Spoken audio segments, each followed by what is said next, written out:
के उपराष्ट्रपति जी ने मुझसे बात करने का प्रयास किया। वो घंटे भर कोशिश कर रहे थे, लेकिन मेरी सेना के साथ मीटिंग चल रही थी, तो मैंने उनका फोन उठा नहीं पाया। उन्होंने बताया कि जब उन्होंने कॉल बैक किया तो अमेरिका की तरफ से जानकारी दी गई कि पाकिस्तान बहुत बड़ा हमला करने जा रहा है। इसके जवाब में उन्होंने अमेरिकी उपराष्ट्रपति को यह कहा कि पाकिस्तान को भारत ऐसा जवाब देगा कि जिसकी वो कल्पना तक नहीं कर सकता है। एक तरह से फॉरेन पॉलिसी है जो भारत की, वो भी उन्होंने एक तरह से क्लियर कट कर दी है। इवन अमेरिका को भी चेता दिया। दुनिया के किसी भी नेता ने भारत के ऑपरेशन रोकने के लिए नहीं कहा।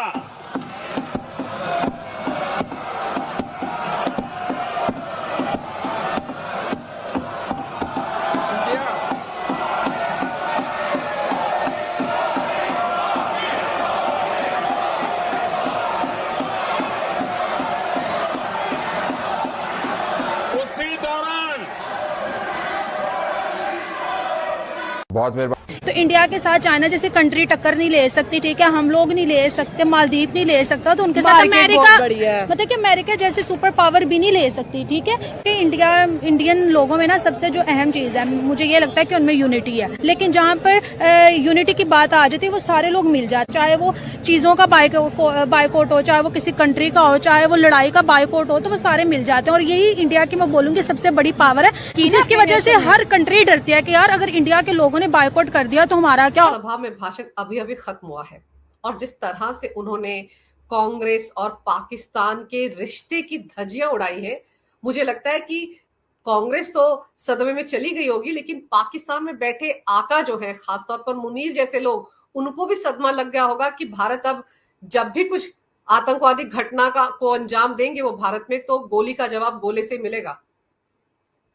देखिए, बहुत सारी मुद्दे जो है प्राइम मिनिस्टर मोदी ने संबोधन किया है, देश को उन्होंने बताया है कि कैसे उन्होंने जो एक तरह से उन्होंने अपना जो विचार व्यक्त किए हैं, एक दुश्मन को चेतावनी भी दी है, ऑपोजिशन का प्रोपेगेंडा एक्सपोज भी कर दिया है, और एक तरह से फॉरेन पॉलिसी है जो भारत की, वो भी उन्होंने एक तरह से क्लियर कट कर दी है।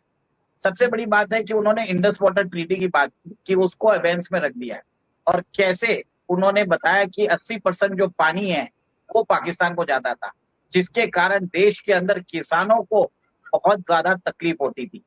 सेकंड, उन्होंने ये भी बताया कि कैसे कांग्रेस सरकारों ने देश की जो जमीनें हैं वो पाकिस्तान और श्रीलंका को गिफ्ट कर दी, और उसके कारण हम आज तक वो जो जमीनें जो उनके नाम पे की है, जो गिफ्ट कर दी है, उससे देश को कितना नुकसान उठाना पड़ रहा है। और ये भी देखिए कि उन्होंने देश के अंदर जो मिसाइल डिफेंस सिस्टम्स है, हमारे जो क्रिटिकल वेपन्स है, और देश के अंदर जो हम मेक इन इंडिया के तहत हम हथियार बना रहे हैं, उसकी भी बात की। उन्होंने ड्रोन्स की बात की। उन्होंने बोला है कि देश के अंदर 30 से 35 साल के युवा आजकल ड्रोन बना रहे हैं, और कई हद तक तो उन्होंने जो देश की जो महिलाएं हैं उनकी भी तारीफ की है कि इसके अंदर वो भी इन्वॉल्व है। तो आप ये देखिए कि देश का प्रधानमंत्री है, वो देश के अंदर आके वो बताता है कि मैं देश की वेपन्स इंडस्ट्री को, हमारी डिफेंस इंडस्ट्री को वो एक तरह से स्ट्रॉन्ग कर रहे हैं, और डोमेस्टिक डिफेंस इंडस्ट्रीज का होने से कितना फायदा होता है, कितना लाभ होता है, वो भी उन्होंने बताया। एक टाइम था यूपीए के टाइम पे कि कोई भी कार्रवाई करने से पहले, क्योंकि उस समय हमारे पास इतने भी गोला बारूद नहीं थे कि हम 10 दिन का कन्वेंशनल वॉर लड़ सकते थे। उन्होंने बताया कि कैसे हमारे पास बुलेट प्रूफ सिस्टम्स नहीं थे, हमारे पास राइफल्स नहीं थी, हमारे पास नाइट विजन गॉगल्स नहीं थे, छोटी से छोटी चीजें इंपोर्ट की जाती थी। पर आज देश के अंदर आप देखिए सब चीजें बन रही है, देश के अंदर टेक्नोलॉजिकल ट्रांसफर की बात कर रहे हैं। तो बहुत सारे, जो मेरा ये मानना है कि उन्होंने फॉरेन पॉलिसी भारत की जो है सबके लिए लेकर दी है, इवन अमेरिका को भी चेता दिया है। बिल्कुल ठीक कह रहे हैं आप, लेकिन सबसे पहले मैं चाहूंगी कि हम सिलसिलेवार तरीके से आगे बढ़े। पहले तो जो भाषण राहुल गांधी ने दिया, उन्होंने तो सीधे सीधे विदेश नीति पर सवाल उठा दिया, एस जयशंकर पर सवाल उठा दिया, यहां तक कह दिया कि भारत के लिए सबसे बड़ी चुनौती है चाइना और पाकिस्तान को दूर रखना। सर, चाइना और पाकिस्तान के साथ सबसे ज्यादा अच्छे रिश्ते तो कांग्रेसियों के रहे। दोस्तों, भारत की पार्लियामेंट के अंदर बड़ी सख्त किस्म की बहस हो रही है और ख़ास तौर पे वहाँ पे डॉक्टर जयशंकर ने बड़ी पॉलिसी स्टेटमेंट जारी की है।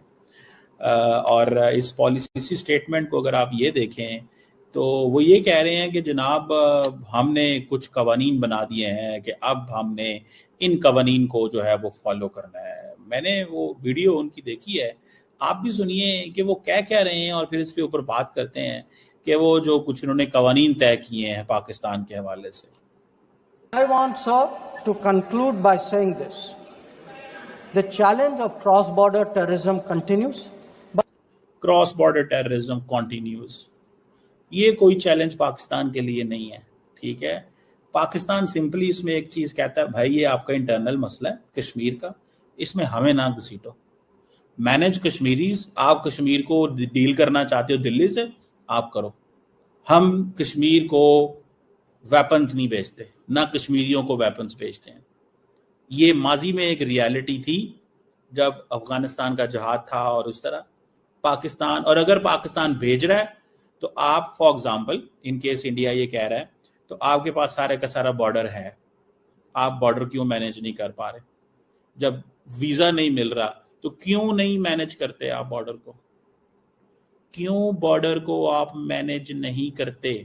दोस्तों, जब बात देश की सुरक्षा की हो तो भारत किसी दबाव में नहीं झुकता, और इस बात को प्रधानमंत्री मोदी ने हाल ही में लोकसभा में अपने जोरदार भाषण के जरिए पूरी दुनिया को दिखा दिया।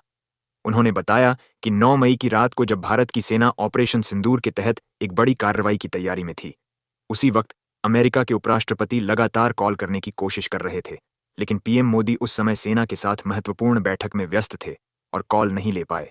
बाद में जब उन्होंने कॉल बैक किया तो अमेरिका की तरफ से चेतावनी दी गई कि पाकिस्तान एक बड़ा हमला कर सकता है।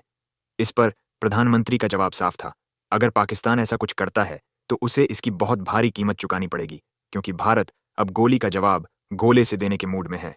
उन्होंने आगे बताया कि 10 मई की सुबह भारतीय सेना ने पाकिस्तान की सैन्य ताकत को बुरी तरह कुचल दिया। इस पूरे घटनाक्रम के दौरान दुनिया के किसी भी नेता ने भारत से ऑपरेशन सिंदूर को रोकने की मांग नहीं की, यानी भारत पूरी तरह से अपने फैसले खुद ले रहा था, बिना किसी अंतर्राष्ट्रीय दबाव के। विपक्ष की तरफ से जो सवाल उठाए गए, जैसे कि अमेरिका की मध्यस्थता या ट्रंप की कोई दखल, उन पर भी मोदी ने साफ कर दिया कि भारत आज वो देश है जो अपनी रणनीति खुद तय करता है। उन्होंने विपक्ष पर यह कहते हुए निशाना साधा कि जब पूरी दुनिया भारत के इस साहसी ऑपरेशन की सराहना कर रही थी, तब भी कुछ लोग पाकिस्तान के झूठे प्रचार को आगे बढ़ाने में लगे हुए थे। पीएम ने दोहराया कि भारत ने आतंकवाद के खिलाफ सिर्फ कार्रवाई नहीं की, बल्कि आतंक के आकाओं तक भी संदेश पहुंचा दिया कि अगर भारत को छेड़ा गया तो जवाब ऐसा होगा।